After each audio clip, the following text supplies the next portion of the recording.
ये बड़ी खुशी की बात है कि देश में स्थायी शासन देने के लिए, एक विकास करने के लिए, 2047 तक विकसित भारत बनाने के लिए एक ऐसे प्रधानमंत्री आए हैं जिन्होंने बहुत सारा काम किया है। उनको लगातार जनसेवा में 25 साल हो गए हैं।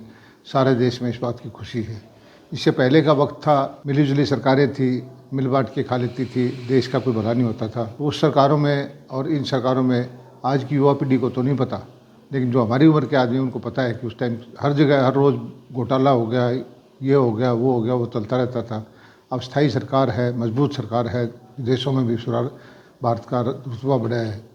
तो ऐसी सब प्रधानमंत्री नरेंद्र मोदी की वजह से हुआ है। इतनी प्रशंसा करनी चाहिए मैं कहता हूँ, लेकिन कंट्रोवर्शियल आदमी हो जिसके बारे में ये कहा जाता हो, ठीक है कि कुछ आदमी उनको पसंद करते हैं, कुछ नापसंद करते हैं, लेकिन पंजाब के सिख जो है उनके बहुत ज़बरदस्त खिलाफ हैं।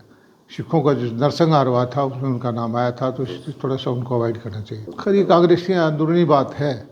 मैंने बता दिया कि जो आदमी इतना कंट्रोवर्सी में रहा हो उसको थोड़ा सा ध्यान तो रखना चाहिए। विरोध तो लोकतंत्र में ज़रूरी है, विरोध करने का एक तरीका होता है और स्थान होता है, उसी तरह से करना चाहिए। ये नहीं कि हर जगह ऐसे जाके कोई काम ही ना करना दें, वो गलत बात है। नहीं तो पूरे देश के चुनाव एक साथ करने का एजेंडा है। प्रधानमंत्री जी भारतीय जनता पार्टी तो चाहती है, लेकिन इसके लिए जो कानूनी प्रक्रिया है वो ये है कि बहुत सारे प्रदेशों से इसको पास होना ज़रूरी है।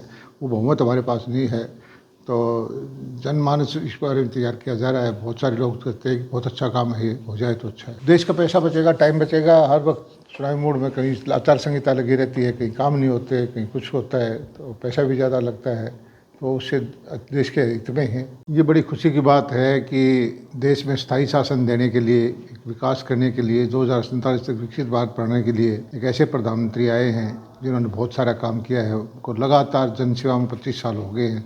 सारे देश में इस बात की खुशी है।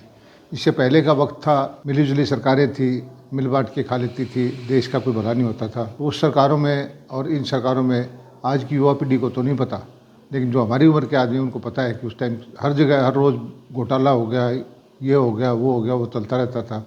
अब स्थायी सरकार है, मजबूत सरकार है, विदेशों में भी भारत का रुतबा बढ़ा है।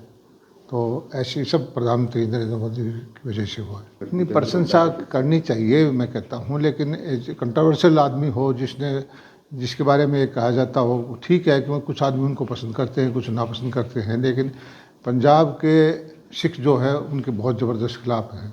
सिखों का जो नरसंहार हुआ था उसमें उनका नाम आया था, तो इसलिए थोड़ा सा उनको अवॉइड करना चाहिए। खैर, ये कांग्रेस की अंदरूनी बात है। मैंने बता दिया कि जो आदमी इतना कंट्रोवर्सी में रहा हो उसको थोड़ा सा ध्यान तो रखना चाहिए। विरोध तो लोकतंत्र में ज़रूरी है, विरोध करने का एक तरीका होता है और स्थान होता है, उसी तरह से करना चाहिए। ये नहीं कि हर जगह ऐसे जाके कोई काम ही ना करना दें, वो गलत बात है। नहीं तो पूरे देश के चुनाव एक साथ करने का एजेंडा है। प्रधानमंत्री जी भारतीय जनता पार्टी तो चाहती है, लेकिन इसके लिए जो कानूनी प्रक्रिया है वो ये है कि बहुत सारे प्रदेशों से इसको पास होना ज़रूरी है।